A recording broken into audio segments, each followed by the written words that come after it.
Assalamualaikum warahmatullahi wabarakatuh. Saya Cindy Awaliyah dari kelas akuntansi 4B. Di sini saya membuat video ini untuk memenuhi salah satu tugas akhir dari mata kuliah analisis laporan keuangan. Di sini saya akan membahas tentang analisis laporan keuangan dari PT Dian Swastatika Sentosa Tbk. Langsung saja yang akan dibahas yaitu ada 10. Yang pertama yaitu profil perusahaan, yang kedua ada neraca gabungan, yang ketiga laba rugi gabungan, yang keempat analisis perbandingan, yang kelima analisis rasio, yang keenam ada analisis common size, yang ketujuh ada analisis trend, yang kedelapan ada analisis coupon, yang kesembilan ada analisis cross section, dan yang ke-10 ada analisis time series. Langsung saja kita ke profil perusahaan. PT Dian Swastatika Sentosa Tbk. Perusahaan ini didirikan berdasarkan Hukum Negara Republik Indonesia dan berdasarkan Akta Pendirian Perseroan Terbatas Nomor 6 tanggal 2 Agustus 1996. Perseroan dan entitas anak saat ini menjalankan kegiatan usaha utama di bidang penyediaan tenaga listrik dan uap atau induk perusahaan, pertambangan dan perdagangan batubara dan emas, bisnis teknologi, dan perdagangan dan bahan-bahan kimia atau entitas anak. Melalui 4 lini usahanya, perseroan dan entitas anak menghasilkan produk dan jasa berupa listrik, batubara, emas, TV berbayar, internet, pestisida, pupuk, dan bahan kimia. Dan untuk selanjutnya kita akan ke neraca gabungan. Saya coba ganti dulu share screen-nya.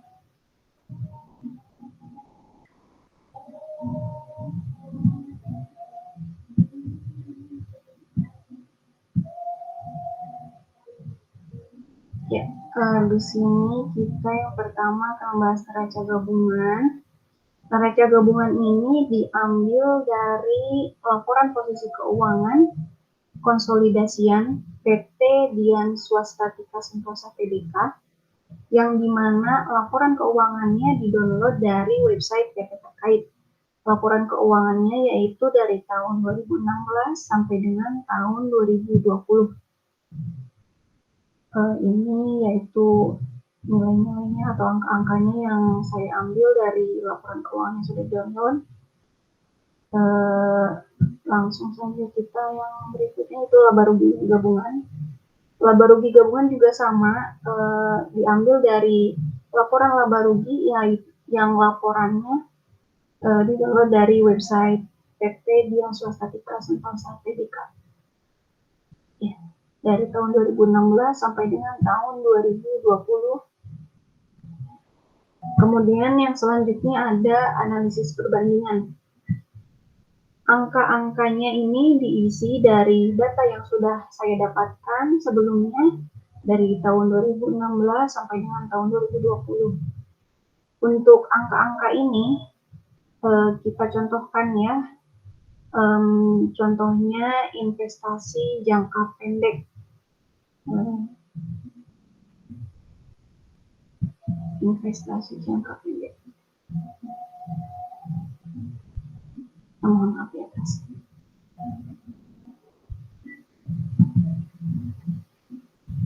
Ya, ini investasi jangka pendek ini angka-angkanya ini berasal dari selisih antara investasi jangka pendek, maksud saya angka ini berasal dari investasi jangka pendek tahun 2017 dengan tahun 2016. Jadi ini dikurang ini menghasilkan ini.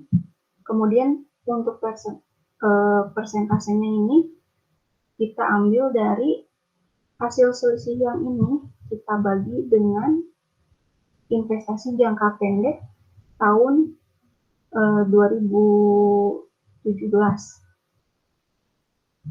Nah ini ya, yang 4.660.786.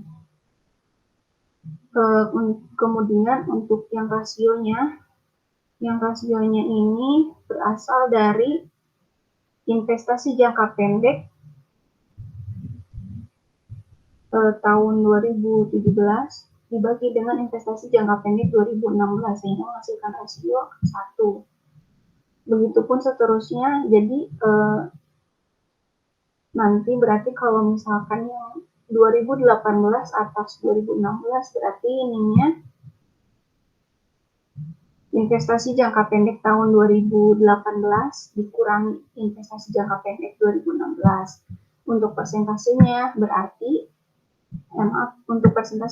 ini hasil selisih dari yang tadi dibagi dengan investasi jangka pendek 2017, kemudian untuk rasionya nanti yang ini berarti investasi jangka pendek 2018 dibagi dengan investasi jangka pendek 2016. Kemudian untuk yang laba rugi juga sama seperti neraca penghitungannya.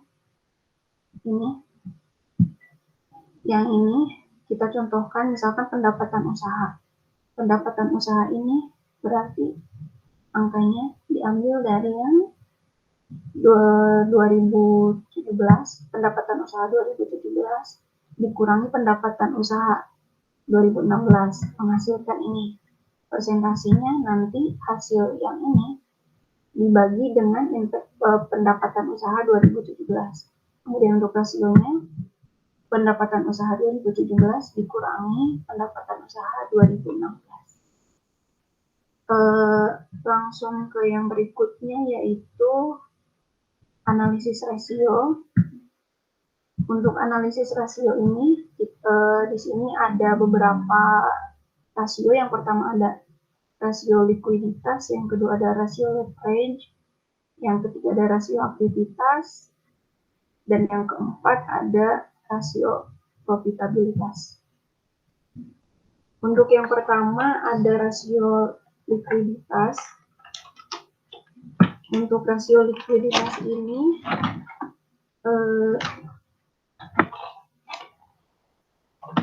yang dibagi juga menjadi ini ada 1, 2, 3, 4, ada 4 macam. Yang pertama ada current ratio, dimasukkan nilainya yaitu dari nilai total aktiva lancar dibagi dengan hutang lancar. Yang kedua ada acid test ratio, itu aktiva lancar dikurangi persediaan, lalu kemudian nantinya dibagi dengan hutang lancar. Yang ketiga ada cash ratio, yaitu hasil hitungan dari kas ditambah surat berharga dibagi hutang lancar. Dan yang terakhir working capital to total asset ratio, yaitu hasil hitungan dari aktiva lancar dikurangi hutang lancar dibagi dengan total aktiva. Yang kedua ada rasio leverage. Di sini juga sama, ada 4 macam. Yang pertama ada total debt to total asset ratio.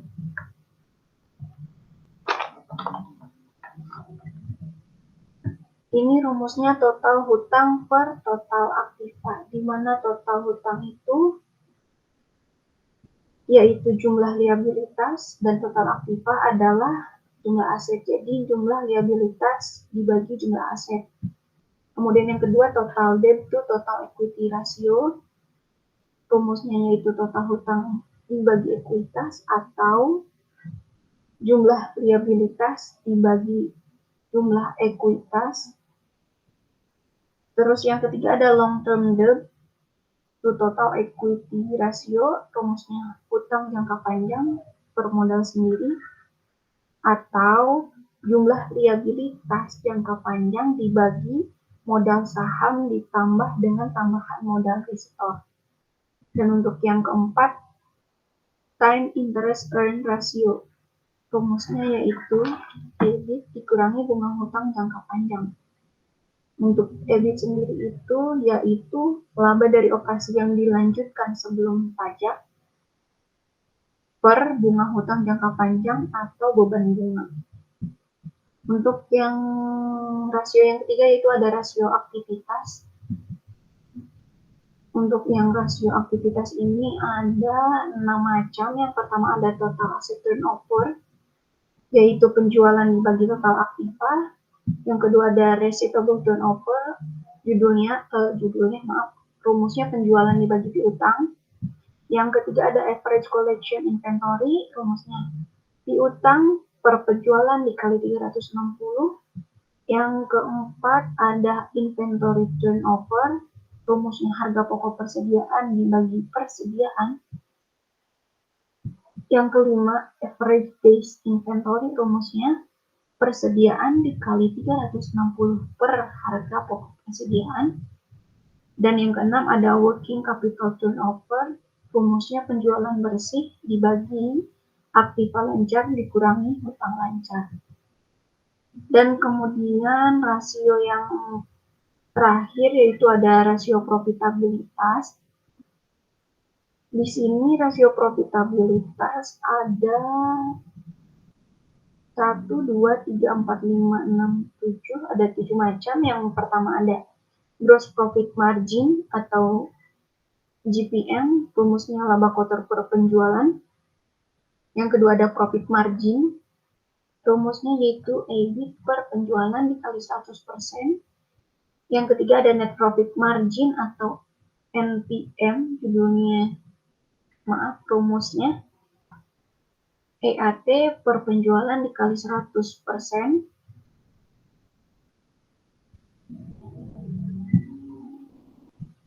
Kemudian yang keempat ada operating income ratio, rumusnya penjualan dikurangi HPP dikurangi biaya per penjualan. Kemudian yang kelima ada return of asset atau ROA, rumusnya EBIT per total aktiva dikali 100%. Yang keenam ada return of equity atau ROE, rumusnya IAT dikali 100% per modal sendiri. Dan yang ketujuh ada return of investment atau ROI, rumusnya IAT dikali 100% per total aktiva. Dan ini tentunya angka-angkanya kita ngambil dari data yang sudah kita download. Dan untuk yang selanjutnya kita langsung ke analisis DuPont. Untuk analisis DuPont ini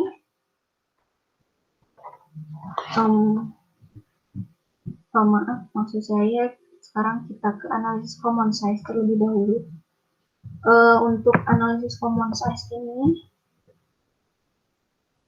caranya kita membanding-bandingkan pos-pos yang ada di sini, maksudnya pos-pos yang satu dengan pos-pos yang lainnya. Perbandingan ini menggunakan persentase di mana salah satu posnya ditetapkan dengan patokan 100%. Contohnya seperti ini, jumlah aset dijadikan patokan 100%. Untuk diketahui juga di neraca yang dijadikan patokan,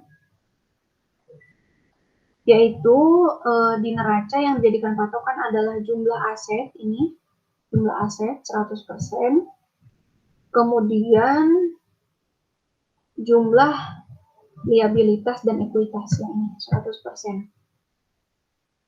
Kemudian contohnya, ini kita ambil contoh kas dan tara kas.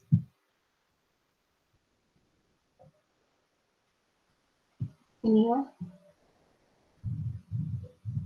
Untuk presentasinya 7%.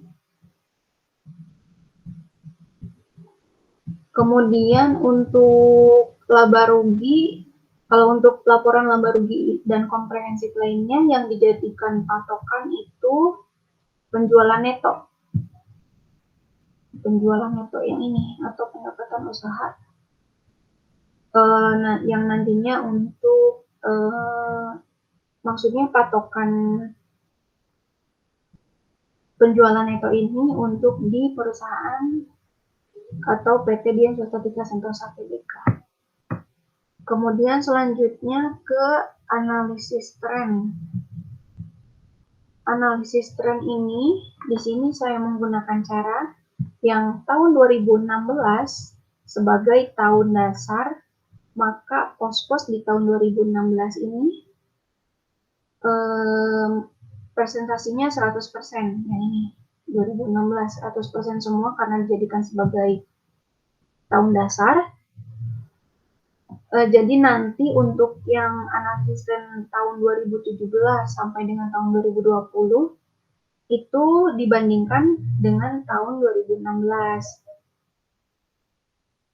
Contohnya ini kan. Jadi nanti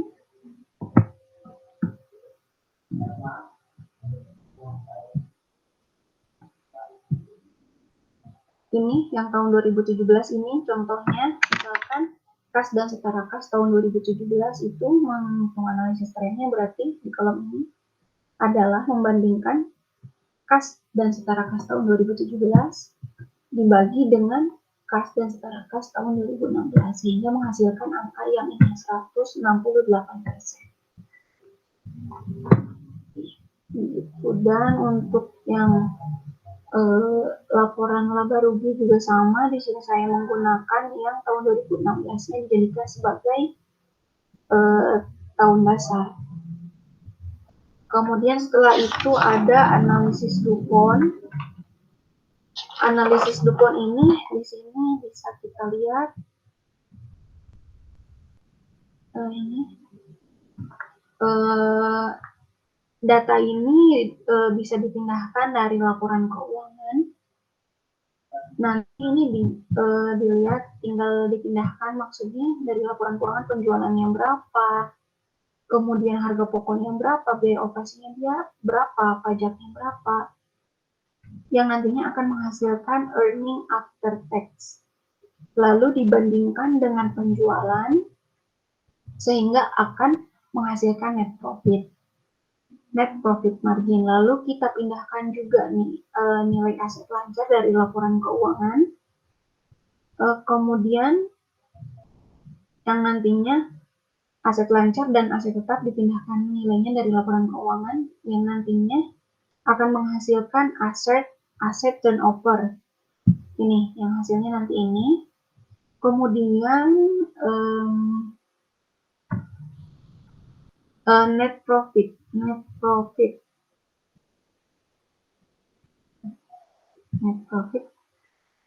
Nah, net profit margin dikalikan dengan yang ini, net profit margin dikalikan dengan aset turnover,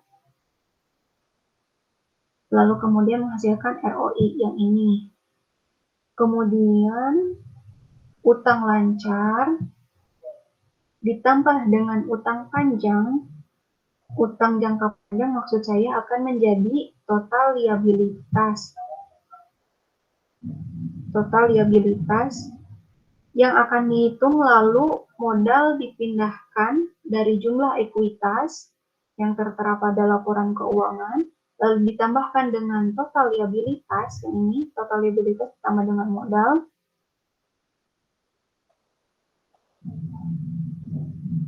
Dengan modalnya nanti menjadi sekian, yang ini, yang tadinya segini, kemudian jadi segini setelah ditambahkan dengan total liabilitas,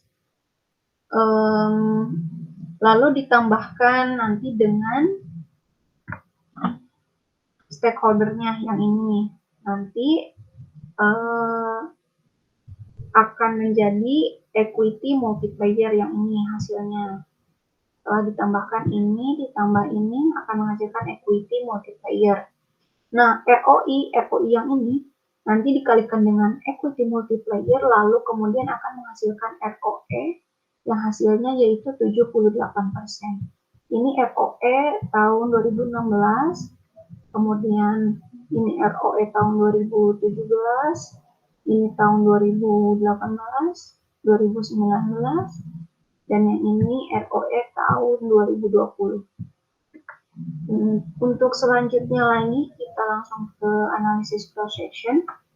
Analisis projection ini yaitu perbandingan data keuangan suatu perusahaan dengan perusahaan atau industri yang sejenis. Yang kita butuhkan di sini adalah saham yang beredar, total ekuitas, nilai buku, dan juga ROA. Nah, untuk ROA-nya sendiri dipindahkan dari analisis rasio yang sudah kita hitung tadi. Dari sini ROA-nya.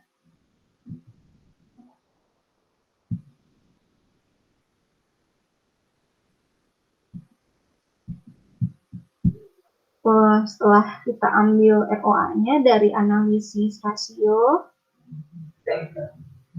untuk kemudian untuk list saham yang beredar yaitu diambil dari laporan keuangan perusahaan. Untuk total ekuitas itu kita ambil juga dari jumlah ekuitas. Nanti dihitung ininya rata-rata aritmatika, rata-rata tertimbangnya dihitung dari angka-angka yang sudah di atas ini. Dan yang terakhir ada analisis time series. Untuk analisis time series ini kita tinggal memasukkan ROA yang sudah kita hitung ketika di analisis rasio. Jadi ROA-nya yang di analisis rasio itu kita masukkan kepada analisis projection dan juga ke analisis time series. Ya, mungkin itu yang bisa saya paparkan. Kurang lebihnya saya mohon maaf karena saya juga di sini masih belajar. Saya akhiri sampai di sini untuk presentasinya. Bila taufiq wal hidayah. Wassalamualaikum warahmatullahi wabarakatuh.